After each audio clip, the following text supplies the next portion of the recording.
ഇപ്പോൾ തിയേറ്റർ വിസിറ്റിലും അനുഭവപ്പെട്ടു. എന്ന് പറഞ്ഞാൽ നമ്മൾ എൻട്രി ആവുന്നു, സന്ദീപും നമ്മളുടെ ഉള്ളിൽ ഇവർക്ക് പെട്ടെന്ന് എന്താ പറയേണ്ടതെന്ന് മനസ്സിലാകുന്നില്ല. ഇവർ കുറച്ച് സ്റ്റക്കാണ്. ഇവർ ആ റിയൽ മീൻസ് എക്കോ വേൾഡിലാണുള്ളത്. ആ വേൾഡിൽ നിന്ന് പെട്ടെന്ന് അവർക്ക് പുറത്തേക്ക് വരാൻ പറ്റില്ല. റിയാലിറ്റി അക്സെപ്റ്റ് ചെയ്യാൻ പറ്റുന്നില്ല. പെട്ടെന്ന് നമ്മൾ വന്നപ്പോൾ അവർ മെല്ലെ കുറച്ച് സമയം നോക്കി പിന്നെയാണ് അവർ കൈ അടിക്കുന്നത്. മലകൾ കണ്ടുപിടിക്കാൻ ഭയങ്കര ടൈം എടുത്തു. എന്നാൽ മല ഒരു ക്യാരക്ടർ തന്നെയാണ് ഈ പടത്തിൽ. ബോണക്കാട് മുതൽ വെസ്റ്റേൺ ഗേറ്റ്സ് മുഴുവൻ തപ്പി ഇറങ്ങിയതാണ്. അപ്പോൾ ഇങ്ങനത്തെ യാത്രകളും ഇതെല്ലാം ഭയങ്കര ഒരു ചാലഞ്ചിങ് ആയിരുന്നു. പക്ഷേ എല്ലാം നല്ല രീതിയിൽ കിട്ടിയെന്നുള്ളേ. നായ്ക്കൾ നമ്മുടെ ബാക്കി ക്യാരക്ടേഴ്സ് എത്ര ഇമ്പോർട്ടൻസ് ഉണ്ടോ അത്രയും ഇമ്പോർട്ടൻസ് ഉണ്ട് നമ്മുടെ ഇതിലെ പട്ടികൾക്ക്. നമ്മൾ ഈ നാടൻ നായ്ക്കൾ പെട്ടെന്ന് ഇണങ്ങില്ല. ഇതിനെ ട്രെയിൻ ചെയ്യുക എന്ന് പറഞ്ഞാൽ ഭയങ്കരമായിട്ടുള്ള ഒരു പ്രോസസ്സാണ്. ഓരോ ആക്ഷൻസ് ഉണ്ട്, ലൈക്ക് അതിന് അഗ്രസീവ്നെസ് ഉണ്ടാകുന്നു, അതിന് പല്ല് ഇടിച്ചിങ്ങനെ എന്ന് പറഞ്ഞാൽ നമുക്ക് ഒരു കാണുമ്പോൾ തന്നെ നമുക്ക് റീജിയണൽ ആയിട്ടുള്ള ആളെ വേണ്ട എന്നുള്ള തീരുമാനത്തിലായിരുന്നു ഫസ്റ്റ് തന്നെ. അപ്പോഴാണ് സ്വരൂപിനെ കാണുന്നത്. അപ്പോൾ ആ മനുഷ്യനും നമ്മുടെ കഥേനെ ഇഷ്ടപ്പെട്ടു എന്നുള്ളതാണ്. ഈ സ്റ്റോറി സ്ക്രിപ്റ്റിനെ ഇഷ്ടപ്പെട്ടു. എന്താ കണ്ട ആദ്യം നമ്മുടെ സുഷിനായിരുന്നു ചെയ്യേണ്ടിയിരുന്നത്. പക്ഷെ എന്താണ് കുറച്ച് ഡിലേ ആയി. പിന്നെ സുഷിൻ നല്ല തിരക്കായി. അങ്ങനെ നിൽക്കുമ്പോഴാണ് ബാഹുൽ ഇങ്ങനെ മുജീബിന്റെ കാര്യം പറയുന്നത്. ആദ്യം നമുക്ക് എപ്പോഴും ഒരു ടെൻഷനുണ്ട്. പക്ഷെ ബാഹുലിന് ഭയങ്കര വിശ്വാസമായിരുന്നു മുജീബിനെ കൊണ്ട് ചെയ്തെടുക്കാൻ പറ്റുന്നുണ്ട്. ഇത് ബാഹുലിനോട് ഡിസ്കസ് ചെയ്തപ്പോൾ ഫസ്റ്റ് ചോയ്സ് സന്ദീപനായിരുന്നു? ഇല്ല, സന്ദീപല്ല.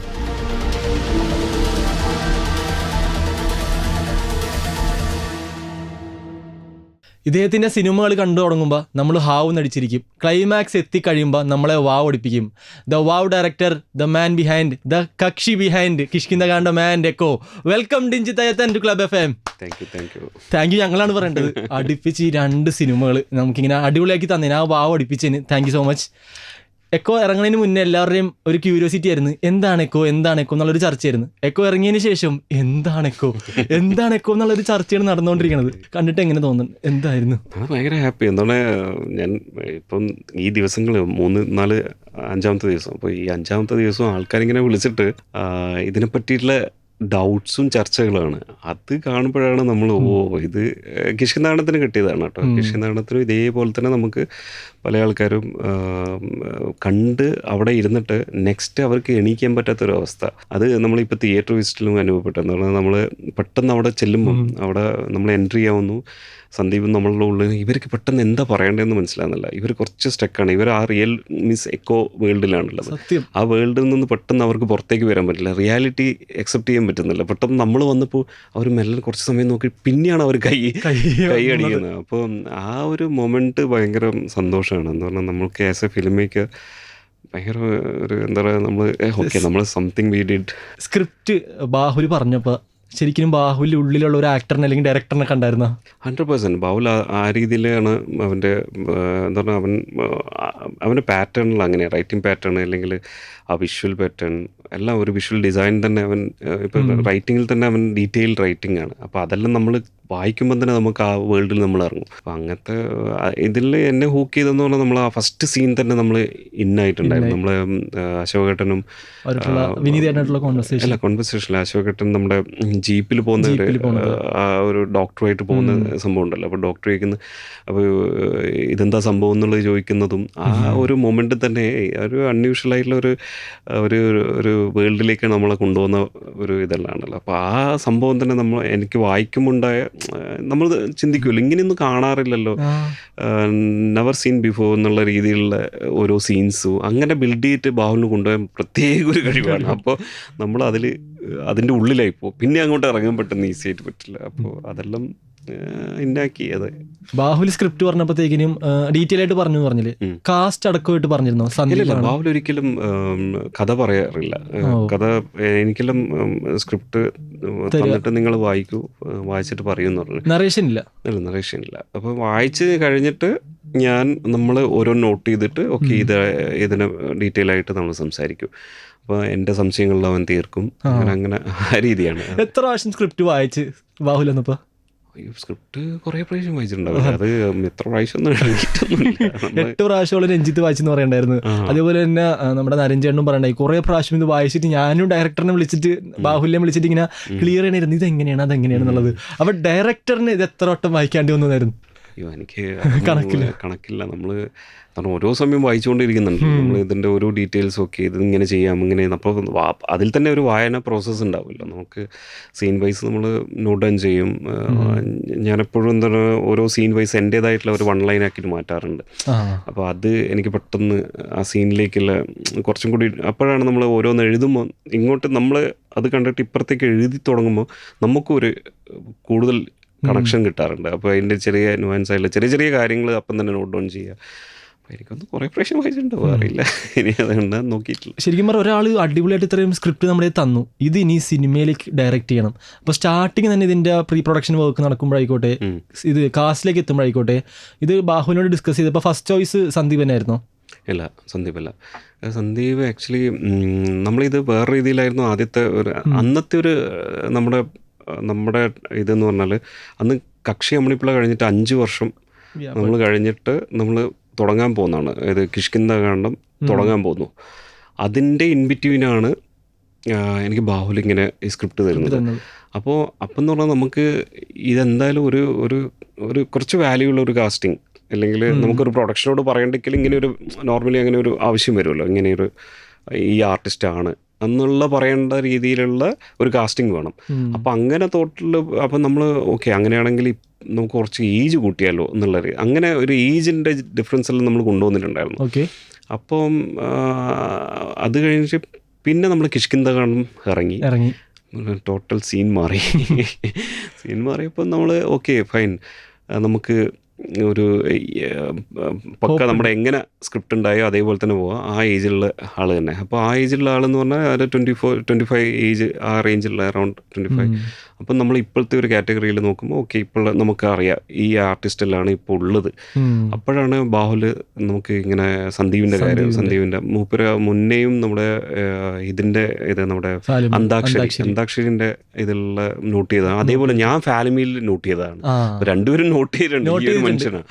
അപ്പോൾ ഓക്കെ നമുക്കെന്ന് പറഞ്ഞാൽ പെട്ടെന്ന് തന്നെ എത്രയും പെട്ടെന്ന് നമുക്ക് പടം തുടങ്ങണം എന്നുള്ള ആഗ്രഹമുണ്ട്. എന്താണ് ഈ കിഷ്കിന്ധാകാന്ഡം കഴിഞ്ഞിട്ട് എത്രയും പെട്ടെന്ന് പടം തുടങ്ങണം.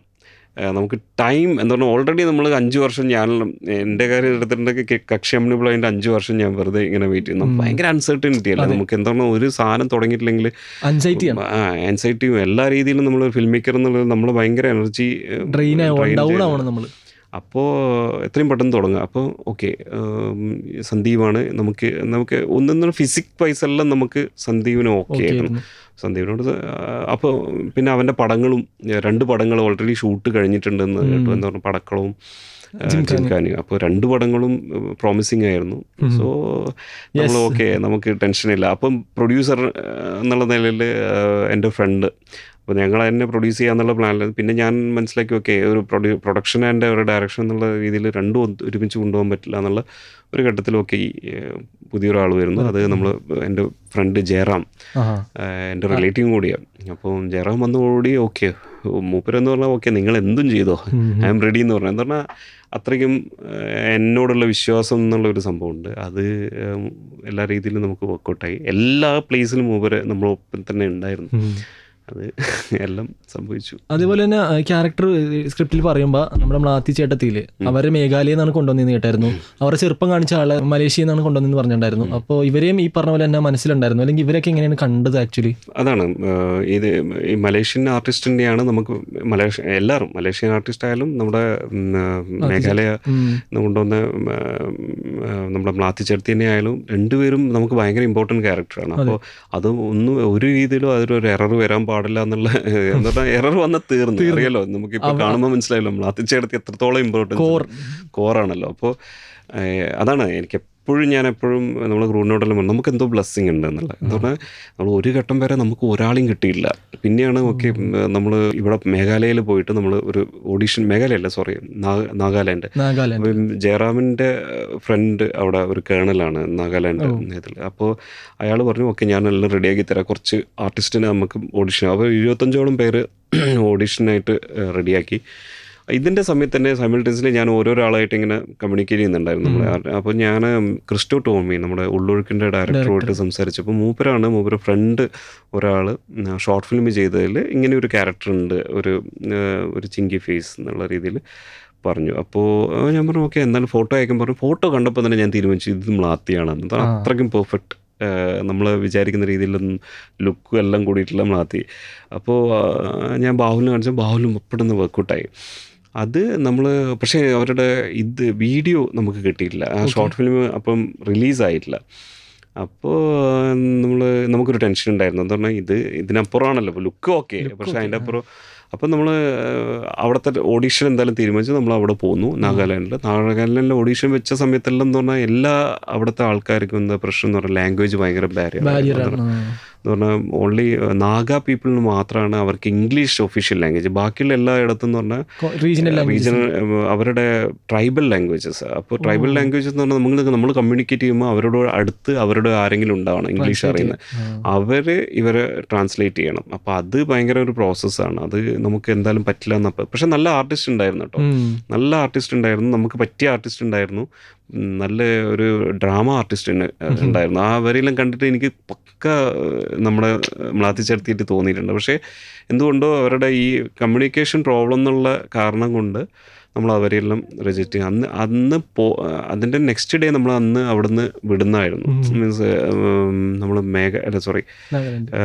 വേറെ ഏതോ സ്ഥലത്ത് നമ്മൾ പോകുന്ന സമയത്ത് ഈ നൈറ്റായിരുന്നു ഈ ബിയാന മോമിൻ നമ്മുടെ ചേർത്തിനെ കാണുന്നത് രാത്രി കാണുമ്പോൾ പറഞ്ഞാൽ നമ്മൾ കണ്ട ആളെയല്ല, അവർ totally modern lady, full outfit ഉള്ളതെന്ന് പറഞ്ഞാൽ ഭയങ്കര ഡിഫറെന്റ് ഒരു living in her young age ആ രീതിയിലാണ് ഡ്രസ്സിങ്. അതെ.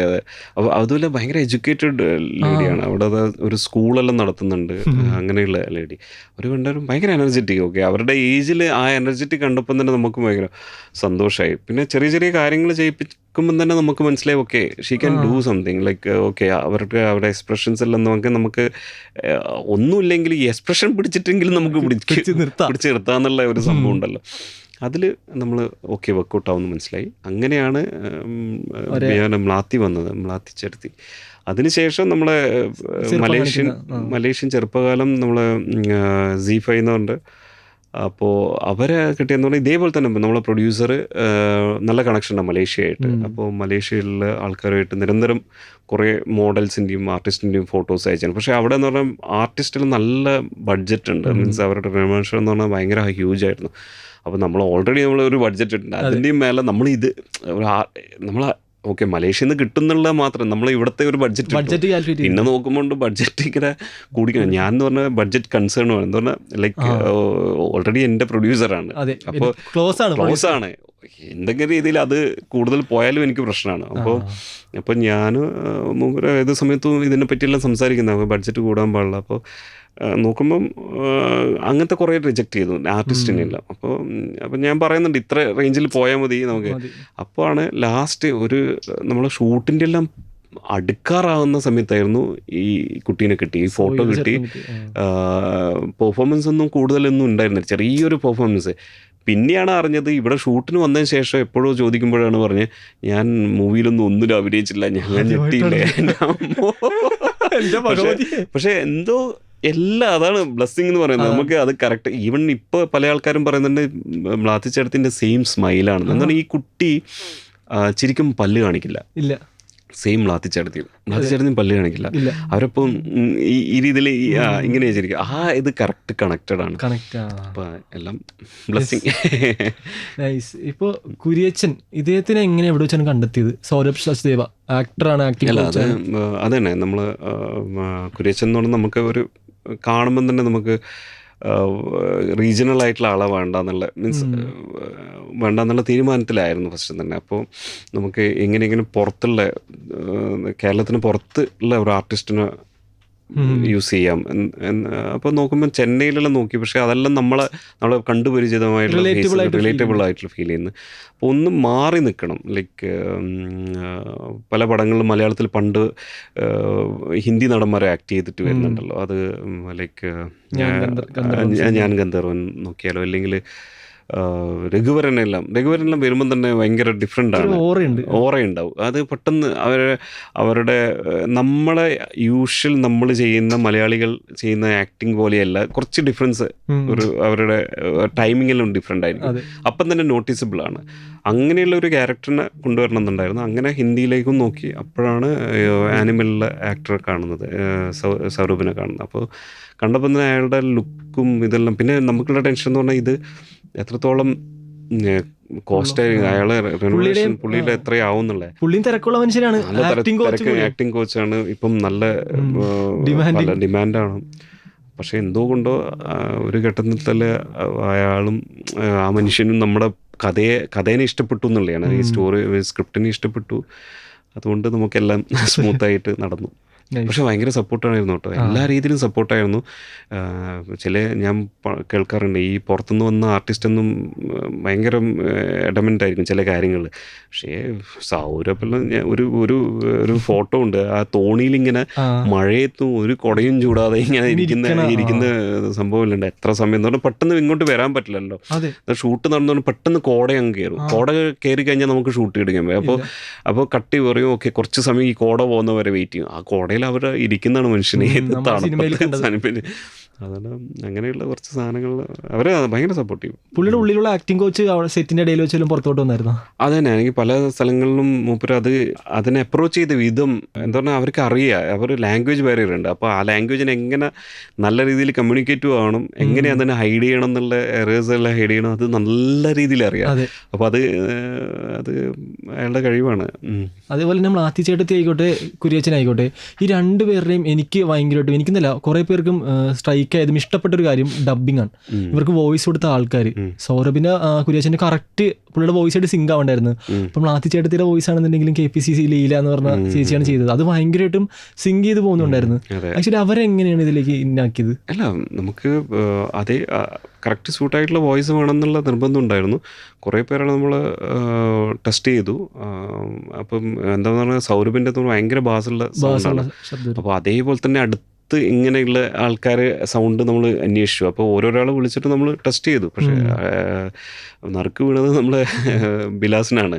ബിലാസ് നല്ല രീതിയിൽ അത് ചെയ്യുന്നത്, ഇമോഷൻ കറക്റ്റായിട്ട് കമ്മ്യൂണിക്കേറ്റ് ചെയ്യുന്നുള്ള. അത് അതേപോലെ ലീലാമ്മ KPC ലീലാമ്മ എന്ന് പറഞ്ഞാൽ അയ്യോ ബ്രില്യൻ്റ്. അവർ ചെയ്തതുകൊണ്ട് അവരുടെ ഒരു വോയിസിന് കുറച്ചൊരു ഹസ്കിനെസ് ലൈക്ക് കുറച്ചൊരു അതെ, അതെല്ലാം നല്ല രീതിയിൽ ഇവരെ സൗണ്ട് ടോട്ടലി ഡിഫറെൻ്റ് ആണ് കേട്ടോ. അതങ്ങനെ രസമായിട്ട് വന്നു. അതെ, ഇപ്പോൾ കക്ഷി അമ്മണിപ്പിള്ള ഷൂട്ട് ചെയ്യണതിന് മുന്നേ എൻ്റെ റിസർച്ചിൻ്റെ ഭാഗമായിട്ട് കുറേ പ്രാവശ്യം കുടുംബ കോടതിയിലൊക്കെ പോയിരുന്ന് റിസർച്ച് ചെയ്തിരുന്നത് കേട്ടായിരുന്നു ഞാൻ. കിഷ്കിന്ദ കാണ്ഡത്തിലും ഇതേപോലെ തന്നെ റിസർച്ച് ഭയങ്കരമായിട്ടുണ്ടായി. എക്കോയിലേക്ക് വന്നപ്പോഴും റിസർച്ച് അതുപോലെ തന്നെ മലയാളമൊക്കെ കണ്ടുപിടിക്കാൻ കുറേ ടൈം എടുത്താ? അല്ല, അതന്നെ 100% മലകൾ കണ്ടുപിടിക്കാൻ ഭയങ്കര ടൈം എടുത്തു. എന്താണ് മല നമ്മളെ ഒരു ക്യാരക്ടർ തന്നെയാണ് ഈ പടത്തിൽ. എനിക്ക് നമ്മൾ ബോണക്കാട് മുതൽ വെസ്റ്റേൺ ഗേറ്റ്സ് മുഴുവൻ തപ്പി ഇറങ്ങിയതാണ്. അപ്പോൾ പലയിടത്തും നല്ല സ്ഥലങ്ങൾ കിട്ടി. പക്ഷേ നമുക്ക് എല്ലാം ഒരു കറക്റ്റ് എല്ലാം കിട്ടണമല്ലോ. ലൈക്ക് ഇപ്പോൾ കവല പല സ്ഥലങ്ങളും നോക്കി നല്ല കവലകളുണ്ട്. പക്ഷേ പഴയ ബിൽഡിങ് വേണം. അങ്ങനത്തെ പഴയ ബിൽഡിങ് പലയിടത്തിലും ഇല്ല. ചില ഇതെല്ലാം കിട്ടും. പക്ഷേ നമുക്ക് ചില സൈഡുകളിൽ ആംഗിൾ വെച്ചിട്ടുണ്ട് ഭയങ്കരമായിട്ട് CGൻ്റെ ആവശ്യങ്ങളുണ്ടാവും. അപ്പോൾ ഇങ്ങനെയുള്ള നോക്കിയിട്ട് നമ്മൾ ഓരോ സ്ഥലങ്ങൾ നോക്കി ലാസ്റ്റാണ് കാഞ്ഞാറിൽ എത്തിപ്പെട്ടത്. കാഞ്ഞാറ് കണ്ട് നമുക്ക് ഇഷ്ടമായി, മലകൾ ഇഷ്ടമായി. പക്ഷേ ഈ കവല വേണം. കവലേൻ്റെ തപ്പലായിരുന്നു പിന്നെ ഉണ്ടായിരുന്നത്. അപ്പോൾ എപ്പോഴും നമ്മൾ ഈ വെള്ളച്ചാട്ടത്തിൻ്റെ ഒരു സ്ഥലത്ത് ഇത് ഫൈറ്റിൽ നടക്കുന്ന സ്ഥലങ്ങളിൽ തപ്പിയിട്ട് ഇറങ്ങിയതാണ്. ആ ഇറങ്ങിയതിൽ നമ്മൾ പോകുന്ന വഴിയിലുണ്ടായ ഒരു ചെറിയൊരു ടേണാണ്. ആ ടേണാണ് നമ്മൾ ലാസ്റ്റ് കവലയുടെ പ്ലേസിൽ മാറ്റിയത്. അപ്പോൾ ഇങ്ങനത്തെ യാത്രകളും ഇതെല്ലാം ഭയങ്കര ഒരു ചാലഞ്ചിങ് ആയിരുന്നു. പക്ഷെ എല്ലാം നല്ല രീതിയിൽ കിട്ടിയെന്നല്ലേ. അങ്ങനെയാണെങ്കിൽ നമ്മൾ പടത്തിൽ കുറെ മലകൾ കണ്ട്. അതെ, എത്ര ഡിഞ്ചിത്ത് മലയും എത്ര ബാഹുൽ മലകളും അവിടെ ഉണ്ടായിരുന്നു ടോട്ടൽ.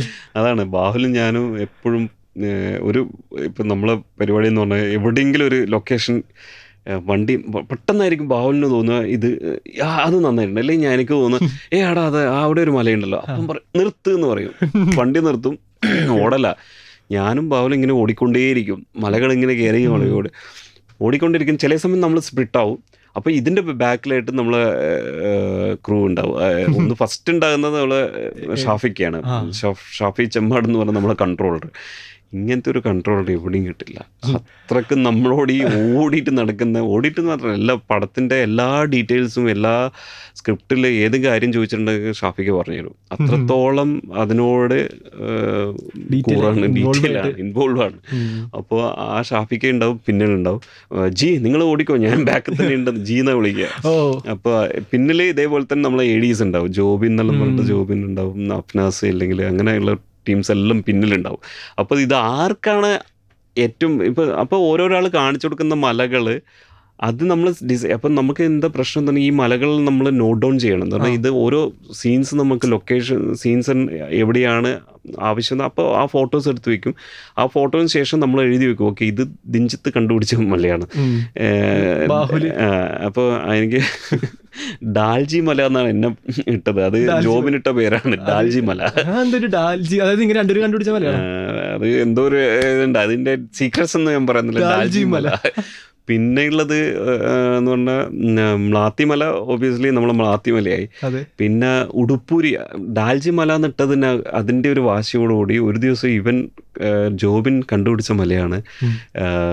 ഒരു ആ സമയത്ത് എനിക്കിപ്പോഴും ഞാൻ ഫോട്ടോ എടുത്തിട്ടുണ്ട്, ഇവൻ ഡ്രസ്സ് ഊരിയിട്ട് ഇങ്ങനെ കറക്കുന്ന ഒരു ഫോട്ടോ ഉണ്ട്. അപ്പോൾ ആ മലയ്ക്ക് ഞാൻ ഉടുപ്പൂരി മല അങ്ങനെ കുറെ മലകൾ കണ്ടുപിടിച്ചിട്ടുണ്ടായിരുന്നു. ഇനി ആ ഉടുപ്പൂരിയത് കൊണ്ടാണ് പോസ്റ്ററിലെ സന്ദീപിന്റെ നെയ്ക്കട്ട് ട്രൂത്ത് നമ്മൾ കണ്ടത്. ഇപ്പോൾ കിഷ്കിന്ദകാണ്ഡം സിനിമയിൽ കുരങ്ങനാണ്, ഈ പടത്തിൽ നായകളാണ്. ശരിക്കും പറഞ്ഞാൽ എല്ലാവരും ക്യാരക്ടേഴ്സിനെ കുറിച്ച് പറയുന്നുണ്ടായിരുന്നു. സന്ദീപിന്റെ ക്യാരക്ടർ ആയിക്കോട്ടെ, വിനീതന്റെ ക്യാരക്ടർ ആയിക്കോട്ടെ, കൂടെ ഒരു 9ഓളം ക്യാരക്ടേഴ്സ് വേറെ ഉണ്ടായിരുന്നു. ഓരോ മലകളിലേക്ക് ചെല്ലുമ്പോൾ ആ ക്യാരക്ടർ അവിടെ ഉണ്ടാവും എന്ന് പറയുന്നത്. നായകൾ, ശരിക്കും പറഞ്ഞാൽ നായകളും ഈ പടത്തിലൊരു മെയിൻ ക്യാരക്ടർ അല്ലേ? 100%. ഞങ്ങൾ ഭയങ്കര സിഗ്നിഫിക്കൻ്റ് ക്യാരക്ടറല്ലേ നമ്മൾ. എന്താ പറഞ്ഞാൽ നായ്ക്കൾ നമ്മുടെ ബാക്കി ക്യാരക്ടേഴ്സ് എത്ര ഇമ്പോർട്ടൻസ് ഉണ്ടോ അത്ര ഇമ്പോർട്ടൻസ് ഉണ്ട് നമ്മുടെ ഇതിലെ പട്ടികൾക്ക്. അതെ. അപ്പോൾ ഈ പട്ടികളെ ശരിക്കും പറഞ്ഞാൽ എങ്ങനെയാണ് കണ്ടുപിടിച്ചത്? ഇതേ ബ്രീഡ് തന്നെ വേണം? എത്രത്തോളം പട്ടികളെ കണ്ടുപിടിച്ചായിരുന്നു? ഇത് പട്ടികൾ ആദ്യത്തെ നമ്മളെ കൺസേൺ എന്ന് പറഞ്ഞാൽ നമുക്ക് ഒന്നെന്ന് പറഞ്ഞാൽ നമ്മൾ ടൈമിങ് ഇങ്ങനെ പോയിക്കൊണ്ടിരുന്നു. അപ്പോൾ ഷൂട്ടിങ്ങനെ നടക്കാൻ പോകുന്നു. അപ്പോഴാണ് നമ്മൾ ഓക്കെ ഒരു ഡോഗ് ട്രെയിനർ ആദ്യം കണ്ടുപിടിച്ചു. ഡോഗ് ട്രെയിനറെ കണ്ടുപിടിച്ചപ്പോൾ നമ്മൾ ഓക്കെ നമ്മൾ അയാളോട് ഇതിൻ്റെ ഡീറ്റെയിൽസ് ഓക്കെ എങ്ങനെയുള്ള നമുക്കിങ്ങനെ ഒരു സിഗ്നിഫിക്കൻ്റ് നായുമാണ് കാണുമ്പോൾ തന്നെ ഓക്കെ ഇതാണ് ബ്രീഡ്. ഇപ്പം നമ്മൾ ഒരു നായിനെ രാജവാളയത്തിനെ കാണാം. രാജവാളയെന്ന് കാണുമ്പോൾ ഓക്കെ രാജവാളയത്തിനെ അറിയാം ഇങ്ങനത്തെയാണ് രാജവാള. അതിൻ്റെ കളർ വൈറ്റ് ആണ്, മൂക്ക് സൈഡിലും കുറച്ച് റോസ് കളർ ഉണ്ടാവും. അപ്പോൾ അതിനെ കാണുമ്പോൾ രാജവാള. അപ്പോൾ അതേപോലെ തന്നെ നമ്മുടെ ആവശ്യം എന്ന് പറഞ്ഞാൽ നമ്മുടെ മലേഷ്യൻ സീക്വൻസ് മലേഷ്യയിലെ ബ്രീഡ് എന്നുള്ള രീതിയിലാണ് നമ്മൾ കാണിക്കുന്നത്. അപ്പോൾ അതിന് പറ്റിയ ഒരു നമ്മൾ ആ ബ്രീഡിൻ്റെ പേര് നമ്മൾ പറയുന്നില്ലെങ്കിൽ നമുക്ക് ഓക്കെ ഇങ്ങനെയൊരു ബ്രീഡ്, അതിന് ബ്രീഡിന് സ്പെസിഫൈ ആയിട്ടുള്ള ഒരു കളർ വേണം. അപ്പോൾ കളർ വേണം നമ്മൾ ആദ്യം ആലോചിച്ചെന്ന് പറഞ്ഞാൽ പാറ്റേൺ ആയിട്ടുള്ള എന്തെങ്കിലും വേണം. അപ്പോൾ ഡിഫറെൻ്റ് ആയിട്ടുണ്ടാവും, ഓരോന്നിനും ഓരോ പാട്ട്. പക്ഷേ അതിൻ്റെ പ്രശ്നം എന്ന് പറഞ്ഞാൽ നാളെ നമ്മൾ ഷൂട്ട് ചെയ്യുന്ന സമയത്ത് ഒരു നായ എന്തെങ്കിലും അപകടം പറ്റി, അപ്പോൾ ആ നായ്ക്ക് പകരമായിട്ട് വെക്കാൻ ഒരു നായിനെ പറ്റില്ല. എന്തെങ്കിലും പാറ്റേൺ ഡിഫറൻസ് ഉണ്ടാവും, അവിടെ എറർ പറ്റും. അപ്പോൾ ഇങ്ങനെയുള്ള പ്രശ്നങ്ങളുണ്ട്. അപ്പോൾ നമ്മൾ ആലോചിച്ചെന്ന് പറഞ്ഞാൽ ഓക്കെ അങ്ങനെ വേണ്ട, നമുക്ക് ഒരേ പാറ്റേൺ ഒരു കളർ ആ കളർ എന്താണ്. അപ്പോഴാണ് ജിജേഷ് എന്ന വാലാട്ടി എന്ന് പറഞ്ഞ പടത്തിലെ ട്രെയിനറാണ്. അപ്പോൾ ജിജേഷ് പറഞ്ഞു ഓക്കെ ഞാൻ നോക്കട്ടെ എന്ന് പറഞ്ഞിട്ട് പോയി. നെക്സ്റ്റ് ഡേ വിളിച്ചു പറഞ്ഞു ഇങ്ങനെ വേറൊരു ബ്രീഡുണ്ട്, നമുക്ക് ആ ബ്രീഡിനെ തപ്പാം, അത് എവിടെയെല്ലാം ഉണ്ടാവും നോക്കാമെന്ന് പറഞ്ഞിട്ട് അങ്ങനെ തപ്പിയ സമയത്താണ് കിട്ടിയ ഓക്കെ ഇങ്ങനെയൊരു ബ്രീഡുണ്ട്, നമുക്ക് ഇതിനെ പിടിക്കാമെന്നാണ്. അപ്പോൾ ആ റിസർച്ചിൽ ജിജേഷിന് മനസ്സിലായെന്ന് പറഞ്ഞാൽ ഒരു ബ്രീഡിന് നല്ല പൈസ പറയുന്നു. അത് ഫിലിമിൽ നിന്ന് കണ്ടപ്പം തന്നെ ഇവർ പൈസ പറയുന്നു പറയും. അപ്പോൾ ഒരു ബ്രീഡിന് നല്ല പൈസ പറഞ്ഞു, 35,000 റേഞ്ചിലുള്ള 35,000 എന്ന് പറഞ്ഞാൽ ഒരു നായ്ക്ക് കൊടുക്കുക എന്ന് പറഞ്ഞാൽ ആർട്ടിസ്റ്റുകൾക്ക് ചില സമയത്ത് അതെ. അപ്പോൾ നമ്മൾ പറഞ്ഞ് അത് അപ്പം എനിക്ക് മനസ്സിലായി ഞാൻ ജിജേഷിനോട് ഞാൻ ഡീൽ ചെയ്യാന്ന് പറഞ്ഞിട്ട് അങ്ങനെ ഞാനൊരു ADനെ അയക്കുകയാണ്. ADനെ അയച്ചിട്ട് ആ സ്ഥലത്തുള്ള എല്ലാ കനൽസിലും പോയിട്ട് കുറേ അന്വേഷിച്ചിട്ട്, അപ്പോൾ അവൻ നല്ല കമ്പനിയാവും പെട്ടെന്ന്. കമ്പനി അവിടുത്തെ ആൾക്കാരായിട്ട് അത്ര ദ്വാരക എന്ന പേര്, ദ്വാരകനെ അയച്ചിട്ട് ദ്വാരക അവിടെ പോയി അന്വേഷിച്ച് നോക്കി സംസാരിച്ചിട്ട് 5,000 ഉറുപ്പ്യ അത് 5. അപ്പോൾ അങ്ങനെ കുറേ ലിസ്റ്റ് ഔട്ട് ചെയ്തു നായ്ക്കളെ. അങ്ങനെ അവൻ 40 നായ്ക്കളെ കണ്ടുപിടിച്ചു, 40 എണ്ണത്തിന്. ഈ 40 എണ്ണത്തിൽ ജിജീഷിനെ അയച്ചിട്ട് ഈ 40 എണ്ണത്തിൽ ഫിൽറ്റർ ചെയ്തു. ഫിൽറ്ററിങ് പ്രോസസ്സ് എന്ന് പറഞ്ഞാൽ ഈ നായ്ക്കൾ പലതും നമ്മൾ ഈ നാടൻ നായ്ക്കൾ പെട്ടെന്ന് ഇണങ്ങില്ല. മനസ്സിലായില്ലേ? ഇതിനെ ട്രെയിൻ ചെയ്യുക എന്ന് പറഞ്ഞാൽ ഭയങ്കരമായിട്ടുള്ള ഒരു പ്രോസസ്സാണ്. അതും അഡൾട്ട് ആയിക്കഴിഞ്ഞാൽ നായ്ക്കൾ ഒരു ചെയ്തിട്ട് കാര്യമില്ല. അപ്പോൾ ഈ ജിജേഷ് പറഞ്ഞതെന്ന് പറഞ്ഞാൽ 1 വയസ്സിൽ നമുക്ക് ട്രെയിൻ ചെയ്യുക. അപ്പോൾ നമ്മൾ വേറൊരു കൺസേൺ എന്ന് പറഞ്ഞാൽ ഈ 1 വയസ്സെന്ന് പറഞ്ഞാൽ ഈ ചെറിയ നായ്ക്കളെ എൻ്റെ പ്രശ്നം എന്ന് പറഞ്ഞാൽ അയ്യേ അത് ചെറിയ നായ്ക്കളല്ലേ, ചെറിയ കുട്ടികളല്ലേ കാണാൻ തോന്നുന്നത്. അപ്പോൾ ജിജേഷ് പറഞ്ഞില്ല, അത് ഞാൻ നോക്കിയിട്ട് സെലക്ട് ചെയ്യാൻ നോക്കിയിട്ട് അങ്ങനെ ഒരു ഫിൽട്രേഷൻ നടന്നതിൻ്റെ ഭാഗമായിട്ടാണ് നമുക്ക് 10 എണ്ണത്തിന് കിട്ടിയത്. 10 9 അങ്ങനെ കിട്ടി. അപ്പോൾ ആ 9 എണ്ണത്തിന് ട്രെയിൻ ചെയ്യിച്ചു. അത് തിരുവനന്തപുരത്ത് ട്രെയിൻ ചെയ്യിച്ചു. നമ്മൾ ഷൂട്ടിൻ്റെ സമയത്ത് വന്നു. അപ്പം നമ്മൾ ഈ പ്രോസസ്സ് നമ്മൾ സീൻ വൈസിലുള്ള ആക്ഷൻസ്, കൊറിയോഗ്രാഫിക്ക് വേണ്ട കാര്യങ്ങളിലെ ഓരോ ആക്ഷൻസ് ഉണ്ട്. ലൈക്ക് അതിന് അഗ്രസീവ്നെസ് ഉണ്ടാവണം, അതിന് പല്ല് ഇടിച്ച് ഇങ്ങനെ കാണിക്കുന്നത്, അപ്പൊ അങ്ങനത്തെ കാര്യങ്ങളെല്ലാം വരുത്തുന്നതാണ് എൻ്റെ ഒരു ടെൻഷൻ. ബാക്കിയെല്ലാം ചെയ്യിപ്പിക്കാൻ പറ്റുന്നത്, പക്ഷെ ഇതിനെ സംസാരിപ്പിക്കാൻ ഇങ്ങനെ പറ്റും. അപ്പൊ ജിജേഷ് പറഞ്ഞു അത് ഞാൻ നോക്കട്ടെ, അത് എന്താ പറഞ്ഞാൽ അത് ടെൻഷനില്ല, നമുക്ക് ചെയ്യിപ്പിക്കാന്നെല്ലാം പറഞ്ഞിട്ട്. പക്ഷെ ഓരോ ദിവസവും നമ്മളിങ്ങനെ വീഡിയോ ചോദിക്കും. ജിജേഷ് അപ്പോൾ എഡീസിനോട് പറയും, അഫ്നാസ് ആയിരുന്നു അതെല്ലാം ഹാൻഡിൽ ചെയ്തത്. അഫ്നാസ് എന്ന് പറഞ്ഞാൽ നമ്മൾ നല്ലൊരു എഡി ഉണ്ട്. അപ്പോൾ അഫ്നാസിനോട് പറയും നീ അതെല്ലാം ബാക്കിയുള്ള ഓരോ വീഡിയോസും നോക്കണം എന്ന് പറഞ്ഞാൽ ഓരോ വീഡിയോസ് ഇങ്ങനെ അയക്കുന്നുണ്ടാവും. അയക്കുമ്പോൾ അതിൽ ചില സമയം നമുക്ക് വിചാരിക്കുന്ന സാധനം കിട്ടില്ല. അപ്പോൾ നമ്മൾ പിന്നെയും പറയും ഓക്കെ ഈ ഒരു പല്ലിങ്ങനെ കാണിച്ചിട്ട് അത്രയും ക്രഷ് ഉണ്ടാകണം. അപ്പോൾ അവർ വേറെ ടെക്നിക്സ് യൂസ് ചെയ്തിട്ട് പറയും അവർ ട്രൈ ചെയ്തിട്ടുണ്ടാവും. അങ്ങനെ ട്രൈ ചെയ്തിട്ടുള്ള സാധനങ്ങളാണ് നമ്മളപ്പോൾ ഓരോ സീൻ വൈസ് ഇതെല്ലാം കൊറിയോഗ്രാഫി, ഇങ്ങനെയെല്ലാം വേണം, ഇതേപോലെ ഓടണം. അപ്പോൾ ഇതിൻ്റെ പ്രശ്നം എന്ന് പറഞ്ഞാൽ ഇവരെല്ലാ നായ്ക്കളെയും ഇവർ ട്രെയിൻ ചെയ്യില്ല. അപ്പോൾ ഒരു പെർട്ടിക്കുലർ ആക്ഷൻസ് ചില സമയം 2 നായ്ക്കൾക്കായിരിക്കും കൊടുത്തിട്ടുണ്ടാവും. ചില നായ്ക്കൾക്ക് ഓടുന്നത് മാത്രമായിരിക്കും ഫാസ്റ്റായിട്ട് ഓടുന്നത്. അത് അവർ കണ്ടെത്തിയിട്ടുണ്ടാവും ഏത് നായാണ് ഏറ്റവും ഫാസ്റ്റസ്റ്റ്. നമ്മൾ അതിൽ ഓടുന്ന ട്രെയിലറിലും കണ്ടല്ലോ, അവർ ഓടുന്ന അത്രയും ഫാസ്റ്റായിട്ട് ഓടുന്നതെന്ന് പറഞ്ഞാൽ അതിൽ അവൻ്റെ പേരെന്തോ ഉണ്ടായിരുന്നു, ഷിബു നറ്റായിരുന്നു. 9 നായ്ക്കൾക്കും പേരുണ്ടായിരുന്നു. 9 നായ്ക്കൾ. അവർ ആക്ച്വലി ഒരു ചില നായ്ക്കൾക്ക് ഇല്ലായിരുന്നു, അവർ ഇവിടെ വന്നിട്ട് കുറച്ച് പേരുകൾ ഇട്ടിട്ടുണ്ടാവും. ഏതെങ്കിലും ഒന്ന് ടയർഡായിട്ടുണ്ടെങ്കിൽ മറ്റേതിന് മാനേജ് ചെയ്യും.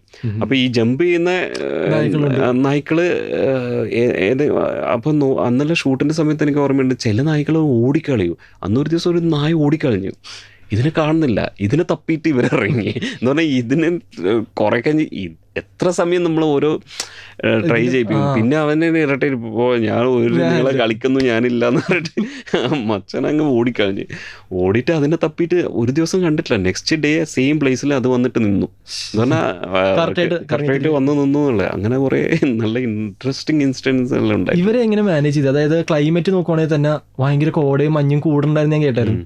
അപ്പോൾ ഈ കോടയുടെ ഇടയിലും ഇവരെങ്ങനെ മാനേജ് ചെയ്തെന്ന് ഞാൻ ആലോചിച്ചത്. അല്ല അത് ടോട്ടലി ജിജേഷിൻ്റെ ഇതാണ്. മൂപ്പര് അത്രക്കും മൂപ്പര് അതിനെ ക്യാരി ചെയ്തിട്ടുണ്ട്. അതിനെ അതറിയാം, ആ രീതിയിലാണ് മൂപ്പര് അതിൻ്റെ പ്രോസസ്സല്ലോ. അപ്പോൾ അത് മാനേജ് ചെയ്തു എല്ലാ രീതിയിലും.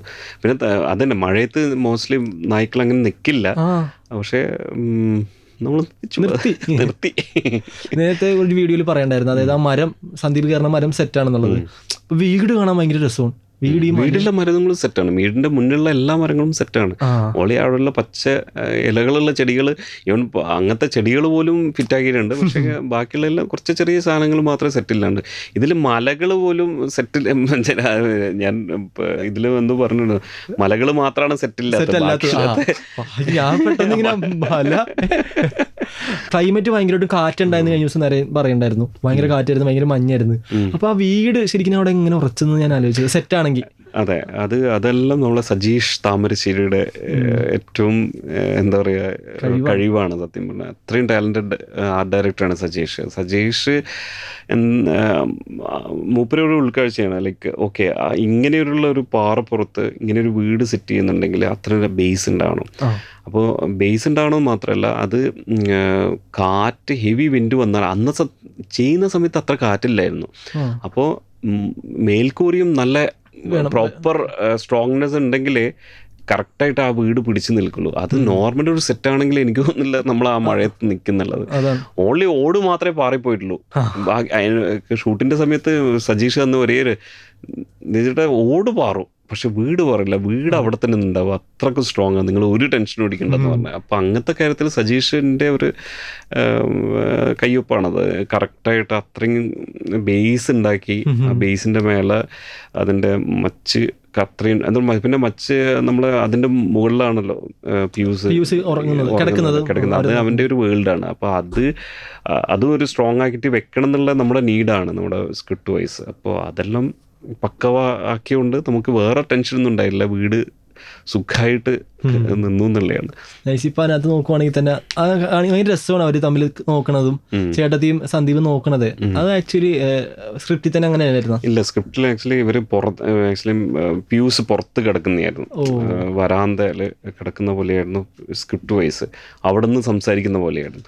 പിന്നെ നമ്മൾ ഈ ലൊക്കേഷൻ കണ്ടതിൻ്റെ സമയത്ത് എപ്പോഴും സാഗരേട്ടൻ എന്ന് പറഞ്ഞ ചീഫ് ഇങ്ങനെ ഒരു വീട്ടിൽ നമ്മൾ ലൊക്കേഷന് വീട് ചെക്ക് ചെയ്യാനായിട്ട് പോയപ്പം ബാഹുലും മുകളിൽ കയറിയിട്ട് പെട്ടെന്നുണ്ട് ഒരു ചെറിയൊരു ഹോളിലൂടെ ഇങ്ങനെ നോക്കും സാഗരേട്ടൻ ഇങ്ങനെ താഴെ നിൽക്കുന്നത്. അപ്പോൾ അതിൽ നിന്നുണ്ടായതാണ് അങ്ങനെ ആയാലോ എന്നുള്ള ഇൻസ്പിറേഷൻ. അതെ, അപ്പോൾ അത് നന്നായി എന്നുള്ളതാണ്. എന്താ പറഞ്ഞാൽ അതൊരു എവിടെയും കാണാത്ത അൺയൂഷ്വൽ, പക്ഷെ അവരുടെ വേൾഡിൽ അതിന് രസമാണത് കാണാൻ. ഇപ്പൊ ഈ വർഷത്തെ തന്നെ മ്യൂസിക് ഡയറക്ടേഴ്സ് അല്ലെങ്കിൽ പൊതുവേ ഇപ്പോൾ ഒരു ഫസ്റ്റ് ഓപ്ഷൻ മ്യൂസിക് ഡയറക്ടേഴ്സിലേക്ക് ഇപ്പോൾ പോകുന്നത് ജെയ്ക്സ് ബിജോയ് അല്ലെങ്കിൽ സുഷിൻ ശ്യാമിലേക്കാണ്.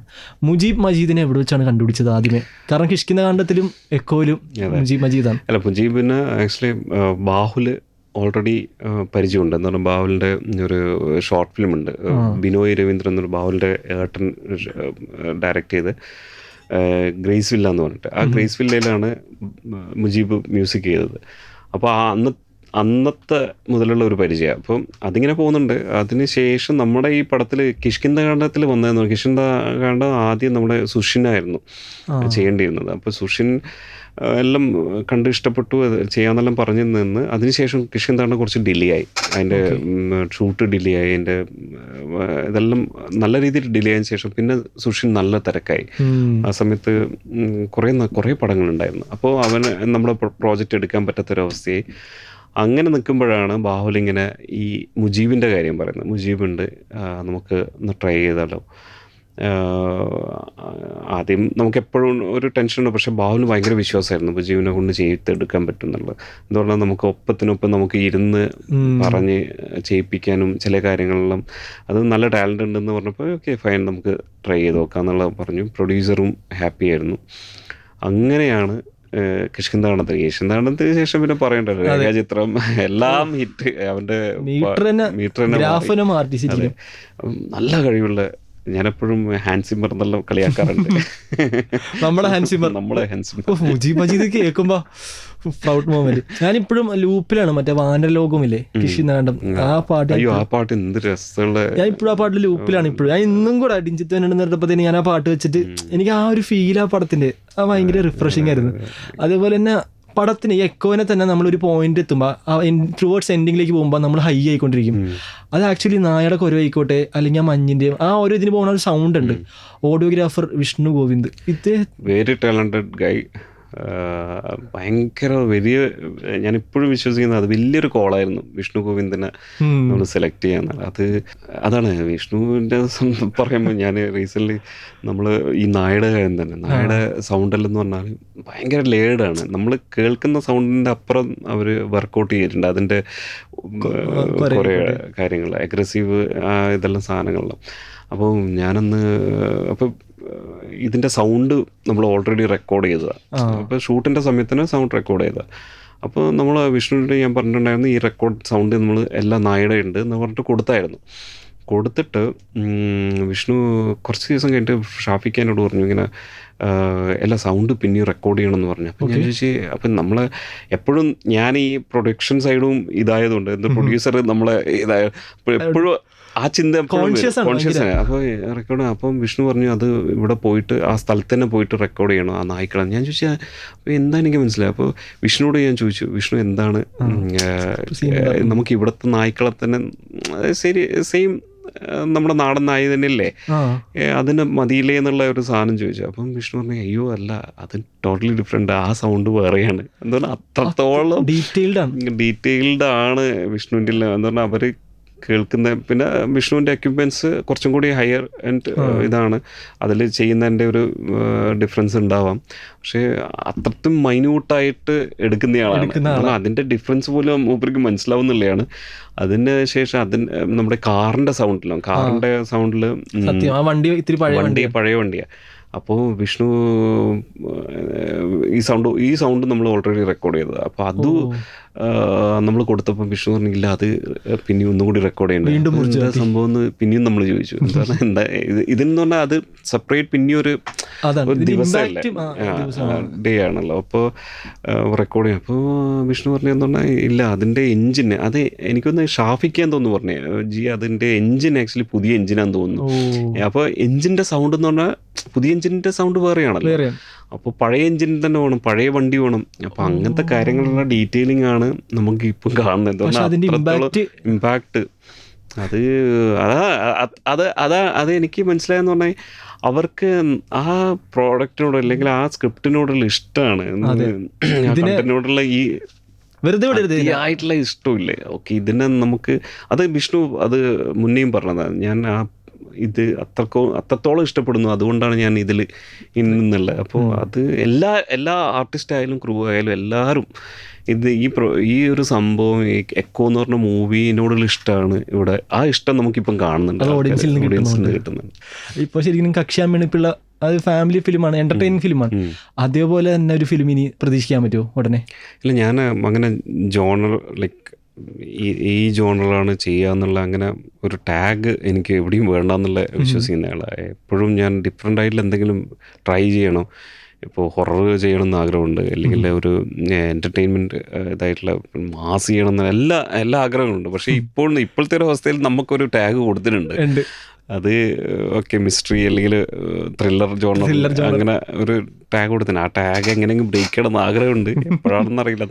അതാണ് നമ്മളെ ഹൈ ആക്കുന്ന എന്തെങ്കിലും കിട്ടണം. അത് ഹൊററോ അല്ലെങ്കിൽ ത്രില്ലറോ ഒന്നും അങ്ങനെയല്ല. അതിൽ ആ കണ്ടൻറ്റ് എന്താ പറയുക, ഒരു ഫ്രഷ്നെസ് ഉള്ള, കാണാത്ത ഒരു പ്ലോട്ട് അല്ലെങ്കിൽ ക്യാരക്ടർ വൈസോ അല്ലെങ്കിൽ പെർഫോമൻസ് വൈസോ ഉള്ള ഒരു ഡിഫറൻസ് ഉള്ള ഒരു സംഭവം കിട്ടണം. നമ്മളെ ഹൈ ആക്കണം, എന്നാലേ നമ്മൾ ചെയ്തിട്ടുണ്ടെങ്കിൽ അതിന് ഒരു ഓഡിയൻസിന് ഹൈ ചെയ്യാൻ പറ്റുള്ളൂ. നമ്മൾ അത് ഇഷ്ടത്തോടെ ചെയ്യണം. അത് ഞാൻ വിശ്വസിക്കുന്നത് ആദ്യം നമ്മൾ വായിക്കുമുണ്ടാകുന്നൊരു ഹൈ ഇല്ലേ, ആ ഹൈ നമുക്ക് നിരന്തരം ഉണ്ടാവണം. ഒരു 2-3 വീക്സ് വരെ ആ സംഭവം നമ്മളെ മൈൻഡിൽ എക്കോ പോലെ ഇങ്ങനെ കിടന്നിട്ടുണ്ടെങ്കിൽ 100% അത് വർക്കൗട്ടാന്ന് ഞാൻ വിശ്വസിക്കുന്നത്. അങ്ങനത്തെ സാധനങ്ങളാണ് ബാഹുല് തന്നുകൊണ്ടിരിക്കുന്നത്. അപ്പോൾ അതിൻ്റെ റിസൾട്ട് നമുക്ക് കാണാൻ പറ്റും. അപ്പോൾ ഇപ്പോൾ ഈ പടം പോലും ഞാൻ പ്രൊഡ്യൂസറോട് പറഞ്ഞത് ഇത് 100% നീ സേഫാണ്, ഇത് നീ ടെൻഷൻ അടിക്കണ്ട, ഗ്യാരണ്ടി കൊടുക്കാൻ പറ്റിയ ഒരു കോൺഫിഡൻസ്. ഗ്യാരണ്ടി എന്താ പറഞ്ഞാൽ എല്ലാ രീതിയിലും ഫ്രഷ്നെസ് ഉണ്ട് ഇതിലുള്ള എലിമെൻറ്റ്സ് നോക്കിയിട്ടുണ്ട. നായായാലും അല്ലെങ്കിൽ ആ ക്യാരക്ടർ മ്ലാത്തി എന്ന് പറഞ്ഞ ക്യാരക്ടർ ആയാലും കുര്യച്ചൻ എന്ന് പറഞ്ഞ ക്യാരക്ടർ, ആ ടെറൈൻ ആയാലും ഇതെല്ലാം ഒരു വൗ ഫാക്ടറുള്ള സാധനങ്ങളല്ലേ. അപ്പോൾ അതിനുണ്ടാകുന്ന ഇത് എന്തായാലും ഒരു പ്രേക്ഷകൻ കാണുമ്പോൾ ആ ഒരു വൗ ഫാക്ടർ അവർക്കും റിഫ്ലക്റ്റ് ചെയ്യും. അത് കാണുമ്പോൾ തന്നെ അവർ വേറൊരു വേൾഡിലാണ്. ഇപ്പം പറയുന്നുണ്ടല്ലോ, എല്ലാവരും പറയുന്നുണ്ടോ നിങ്ങൾ വേറൊരു വേൾഡ് നമ്മൾ എത്തിച്ചു എന്നുള്ള. അതിൽ നിന്ന് പുറത്തേക്ക് കടക്കാൻ പറ്റുന്നില്ല. കുറച്ച് ദിവസങ്ങളായിട്ട് ഇത് ചർച്ചകളാണ്. അതിൽ മൂന്നാമത് കണ്ടിട്ടും അതിൽ നിന്ന് പോകുന്നില്ല.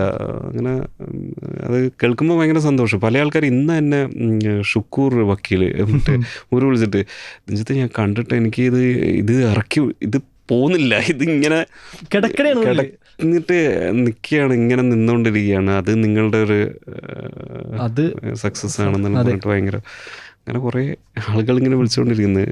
പടത്തിൽ CGI ഉപയോഗിച്ചിട്ടുണ്ടോ? യൂസ് ചെയ്തിട്ടുണ്ട്. ഇല്ലാണ്ട് അത് നിങ്ങൾക്ക് മനസ്സിലാവില്ല. നിങ്ങൾ ഒന്നും കൂടി കാണാം. ഇതാണ് റീവാച്ച് ചെയ്യുന്നതാണ് ഇതിൻ്റെ ഒരു ബ്യൂട്ടി. അപ്പോൾ മനസ്സിലാവും നമുക്ക് എവിടെയാണ് CGI ഉപയോഗിച്ചത്. മനസ്സിലായിട്ടുണ്ടെങ്കിൽ എന്നോട് പറയണം. ഓക്കെ, അങ്ങനെ വലിയൊരു CG എന്നല്ല, പക്ഷെ ആവശ്യം വരുന്ന സ്ഥലങ്ങളിൽ നമ്മൾ യൂസ് ചെയ്തിട്ടുണ്ട്. ആനിമേ കൾച്ചർ ഭയങ്കരമായിട്ട് ഇന്ത്യയിൽ റൈസ് ആവുന്നുണ്ട്. ഇപ്പോൾ നോക്കുവാണെങ്കിൽ തന്നെ സിനിമകളിൽ പോലും നമ്മുടെ ഇവിടെ ആനിമേ കൾച്ചേഴ്സിൻ്റെ റെഫറൻസ് എടുത്തിട്ടുണ്ട്. പടക്കളത്തിൽ എടുത്തിട്ടുണ്ട്, ലോകയിൽ വരെ തുടക്കത്തിൽ ആനിമേ എടുത്തിട്ടുണ്ട്, ആനിമയിൽ നിന്ന് റെഫറൻസ് എടുത്തിട്ടുണ്ട്. ഒരു ഷോർട്ട് ഫിലിം ഡിഞ്ചിറ്റ് ചെയ്തിട്ടുണ്ട്, ഒരു animated short film, award winning short film ചെയ്തിട്ടുണ്ട്. ഇനി വരാൻ പോണ ഏതെങ്കിലും ടൈമിൽ ഫ്യൂച്ചറിൽ എപ്പോഴെങ്കിലും ഡിഞ്ചിത്തിൻ്റെ വകെ ഒരു ആനിമേറ്റഡ് ഫിലിം അല്ലെ VFXന്റെ ഫിലിം ഉണ്ടാവുമോ? ഒന്നും പറയില്ല, എല്ലാം സംഭവിക്കാം. അല്ല അതെല്ലാം എനിക്ക് ആഗ്രഹമുണ്ട്. അപ്പം ഞാൻ ഇപ്പോൾ മനസ്സിലാക്കിയെന്ന് പറഞ്ഞാൽ ഇപ്പം ഞാൻ എൻ്റെ ഫസ്റ്റ് പടം നമ്മൾ ഫസ്റ്റ് സ്ക്രിപ്റ്റ് ഒരു ഫുട്ബോളിൻ്റെ സ്ക്രിപ്റ്റായിരുന്നു.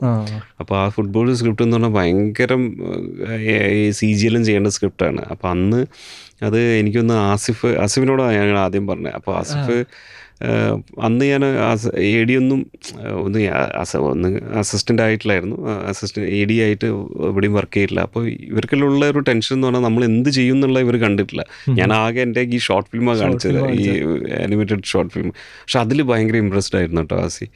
അപ്പോൾ അത് കണ്ടിട്ടാണ് ഞാൻ പിടിച്ചു നിൽക്കുന്നത്, എനിക്ക് എന്തെങ്കിലും ചെയ്യാൻ പറ്റുമോ എന്നുള്ള ഇതിൽ. അപ്പോൾ ആസിഫിൻ്റെ ടെൻഷൻ എന്ന് പറഞ്ഞാൽ ഇത് നമ്മളെങ്ങനെ ചെയ്യും എന്നുള്ളതാണ്. അപ്പോൾ എനിക്കൊരു ഘട്ടത്തിൽ തന്നെ എനിക്ക് മനസ്സിലായി, ഓക്കെ ഇത് CG എല്ലാം ഉള്ളത് കൊണ്ടാണ്, അത് അതിൻ്റെ വലിപ്പം കൊണ്ടാണ് ആസിഫ് അന്ന് അത് നിരസിച്ചതെന്ന് തോന്നുന്നു. എന്താ പറഞ്ഞാൽ ഒരുവിധം അന്നെല്ലാം ഓക്കെ ചെയ്യാന്നെല്ലാം പറഞ്ഞു. പിന്നെ ഇങ്ങനെ ഒരു 3 വർഷത്തോളം ഞാൻ അതിന് പിന്നാലെ നടന്നിട്ട് ഒരു ഘട്ടത്തിൽ ഞാൻ മനസ്സിലാക്കും ഇത് നടക്കില്ല.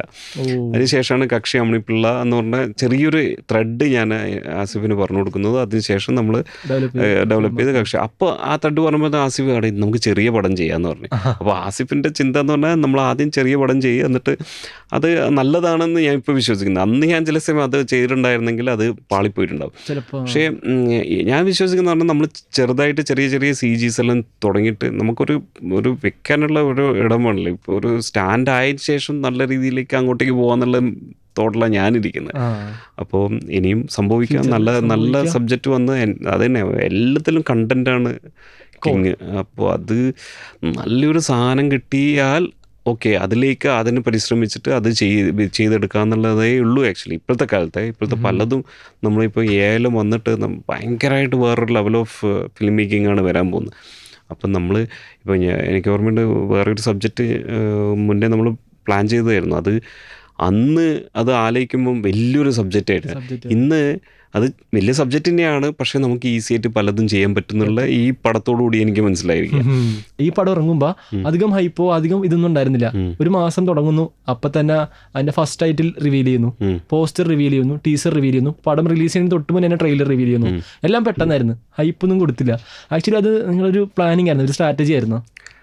അതന്നെ ഒരു തരത്തിൽ നമ്മൾ പ്ലാൻ ചെയ്തിട്ടുണ്ടായിരുന്നു. ഇതിനെ പറ്റിയിട്ടൊന്നും അറിയണ്ടായിരുന്നു എന്നുള്ളത്. ഫസ്റ്റ് സ്റ്റാർട്ടിങ് ഇറ്റ്സെൽഫ് ഇതിനെപ്പറ്റി ആർക്കും അറിയില്ലായിരുന്നു. ആക്ച്വലി ടൈറ്റിൽ റിവീലേഷൻ്റെ ദിവസം നിങ്ങൾ പടം തുടങ്ങുകയാണോ എന്ന് ചോദിച്ചാൽ, പടം ഷൂട്ട് ചെയ്യുന്നത് ഇല്ല, നമ്മൾ നെക്സ്റ്റ് മന്ത് റിലീസ് ചെയ്യുന്നതാണെന്ന് പറഞ്ഞപ്പോൾ എല്ലാവരും ഷോക്കായിട്ടുണ്ടായിരുന്നു. അതൊരു നല്ലൊരു കാര്യമാണെന്ന് എനിക്ക് തോന്നുന്നത്. എന്താ പറയുക, ഇതിനെപ്പറ്റി ഒരു കാര്യം അറിയാതെ പെട്ടെന്നൊരു ഫ്രഷ്നെസ്സോടുകൂടി ഒരു സംഭവം നമ്മൾ ഒരു പ്രോഡക്റ്റ് ഇങ്ങനെ കാണിക്കുക എന്ന് പറയുമ്പോൾ ഉണ്ടാകുന്ന ഒരു കിക്ക് നല്ലൊരു സംഭവം തോന്നിയിട്ടുണ്ട്. ഈ പടത്തിന്റെ ബ്രാൻഡിങ് അല്ലെങ്കിൽ ഈ പടത്തിന്റെ മൗത്ത് പബ്ലിസിറ്റി എന്തായിരുന്നു വെച്ച് കഴിഞ്ഞാൽ from the makers of Kishkindha Kaandam. അത് ആ ബ്രാൻഡാണ് ആക്ച്വലി എല്ലാവർക്കും ഇന്നാക്കിയത് തന്നെ. ഇനി അടുത്ത വരാൻ പോണ പടത്തില് ഏതായിരിക്കും ബ്രാൻഡിങ് അല്ലെങ്കിൽ ഏതായിരിക്കും mouth publicity? From the makers of Kishkindha Kaandam എന്ന് കേൾക്കാനായിരിക്കും ഇഷ്ടം, അല്ലെങ്കിൽ from the makers of Eko എന്നായിരിക്കും കേൾക്കാൻ താല്പര്യം? രണ്ടും വെക്കണോന്ന് ഞാൻ ഇത് ആലോചിച്ചത്. രണ്ടും വെക്കണോ? From the makers of Kishkindha Kaandam, Eko ഏത് വെക്കണം? എക്കോ എനിക്കൊന്ന് കിഷ്കിന്ദാണത്തിൻ്റെ മേലെ പോയിക്കൊണ്ടിരിക്കുകയാണെന്നാണ് ഇപ്പോൾ കിട്ടിയ ഒരു അറിവ്. അപ്പോൾ ചില സമയം എക്കോ ആയിരിക്കും എന്ന് പറഞ്ഞാൽ എക്കോ ഒരു ഇൻ്റർനാഷണൽ ലെവൽ ഓഫ് ഓഡിയൻസ് ഏറ്റെടുത്തിരിക്കുന്നു എന്നുള്ള രീതിയിലാണ്, എൻ്റെ ഒരു ഇൻ്റർനാഷണൽ ഫിലിം എന്നുള്ള രീതിയിലാണ് ആൾക്കാർ സംസാരിച്ചുകൊണ്ടിരിക്കുന്നത്. അത് എനിക്കൊന്ന് ആ ഒരു സംഭവം ശരിക്കും വർക്കൗട്ട് ആയിട്ടുണ്ട്. എക്കോ തന്നെ ആയിരിക്കാം. എക്കോയിങ് ഇന്റർനാഷണലി. എന്തായാലും ഞാൻ എപ്പോഴും മൈൻഡ് അപ്പ് ചെയ്യുമ്പോൾ പറയണതാണ്, ഇനി വരാൻ പോണ അടുത്ത പടം ആയിക്കോട്ടെ ഇതൊക്കെ സൂപ്പർ ഹിറ്റ് ആവട്ടെ എന്നുള്ളത്. അത് ഞാൻ മാറ്റണം, കാരണം ഇനി വരാൻ പോണ പടത്തിന് ഞങ്ങൾ വെയിറ്റിംഗ് ആണ്. From the makers of Kishkindha Kaandam and Eko, ഡിഞ്ചിത്തിന്റെ അടുത്ത പടത്തിന് ഞങ്ങൾ വെയിറ്റിംഗ് ആണ്. So will be waiting. Thank you for coming to club FM, the wow director. Thank you. Yes.